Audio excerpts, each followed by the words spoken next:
Hello সবাইকে, আমার রান্নাঘর থেকে আপনাদের সবাইকে সবাইকে অনেক অনেক অনেক স্বাগত। আজকে রান্না করব প্রিয় শাক, কচু শাক। রমনের খুবই খুবই পছন্দের শাক, সেটা হচ্ছে কচু শাক। এই যে কচু শাকটা হচ্ছে আমি ভাপিয়ে নিয়েছি। সো এটা ইলিশ মাছের মাথা দিয়ে রান্না করব। সো চলেন কি কি রান্না করছি আজকে দেখা যাক। কচু শাক রান্না করার জন্য আমি ইলিশ মাছের মাথা আর লেজটা ভালো মতো ভেজে নিয়েছি, কারণ বেশি কাটা হয়ে গেলে কিন্তু পরে আমার ছেলে খেতে পারবে না। তো শুধু আমার ছেলে না, আমাদের পরিবারে কেউ বেশি কাটা হয়ে গেলে খেতে পারে না। সো এর মধ্যে আমি বেশি করে তেল দিই, ওটার মধ্যে পেঁয়াজ ভালো করে ভেজে নিয়েছি। তারপর হচ্ছে একটু বেশি করে রসুন দিয়েছি। বেশি করে রসুন দিলে নাকি যদি কচু শাক গলায়ও ধরে তো ওইটার আর চান্সেস থাকে না। এরপরে হচ্ছে আমি গুঁড়ো মশলা যেগুলো আছে, হলুদের গুঁড়া, মরিচের গুঁড়া, ধনিয়া গুঁড়া, এগুলো সব কিছুই আমি দিয়ে দিয়েছি। তারপরে আমি মশলাটা ভালো করে কষিয়ে নিব।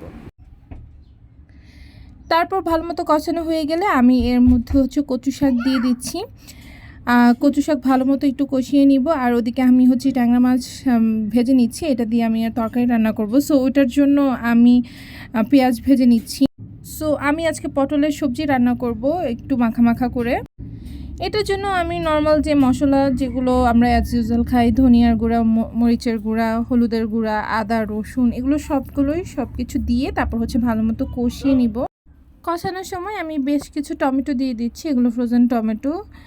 তারপরে হচ্ছে টমেটোটা ভালো মতো কষানো হয়ে গেলে এর মধ্যে হচ্ছে আমি আলু দিয়ে দিচ্ছি। এখানে আমি একটা মিস্টেক করেছি, সেটা হচ্ছে টমেটোটা আগে দিয়েছি বলে আমি আলুটা এত বেশি কষিয়েছি, তারপর না আলুটা না ভালো মতো কুক হতে চায় না, মানে সিদ্ধ হতে আমার অনেক বেশি সময় লেগেছে। তারপর অনেক কষ্টে আলুটা কষানো হয়ে গিয়েছে। এরপরে হচ্ছে আমি পটলগুলো দিয়ে দিচ্ছি, এগুলো দিয়ে কিছুক্ষণ কষিয়ে তারপর হচ্ছে ঝোলের জন্য পানি দিয়ে দিব। এই তো আমার পটলের তরকারিটা রান্না করা হয়ে গিয়েছে, ভাজা জিরা গুঁড়া আর ধনিয়া পাতা দিয়ে নামিয়ে নিয়েছি। তারপর হচ্ছে কচু শাকটাও হয়ে গিয়েছে। আমি লাস্টে হচ্ছে ইলিশ মাছের মাথা লেজটা দিয়ে দিয়েছি। এটা দিয়ে বেশিক্ষণ নাড়াচাড়া করব না, তাহলে কাটা কাটা হয়ে যাবে বেশি। আর এদিকে হচ্ছে আমি কাঁঠালের বিচির ভর্তা করব চাপা শুটকি দিয়ে। এখন তো সবার ঘরে ঘরে এখন কাঁঠালের বিচির ভর্তা। সো এই তো আমি বেশি করে হচ্ছে শুকনা মরিচ ভেজে নিচ্ছি।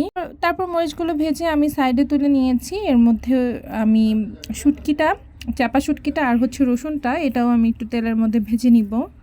আমার বড় ছেলে হোমওয়ার্ক করছে, আর রান্না বান্নার ফাঁকে আমি হচ্ছে আমার ছোটটাকে গোসল করিয়ে ফেলেছি। হাই তো মা, হাই। হাই, তুমি কি করছো মা? হ্যাঁ, তুমি কি করছো? হাই দাও একটা, হাই দাও। রুকসানা সুন্দর করে চাপা শুটকি দিয়ে যে কাঁঠালের বিচির ভর্তাটা, এটা সুন্দর করে ও বেটে দিয়েছে।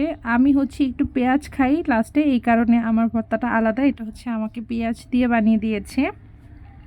তারপরে দুপুরের জন্য আমি ভাত নিয়ে নিচ্ছি। আজকে সব কিছু বেশি বেশি নিয়েছি, আজকে হচ্ছে মজার খাবার।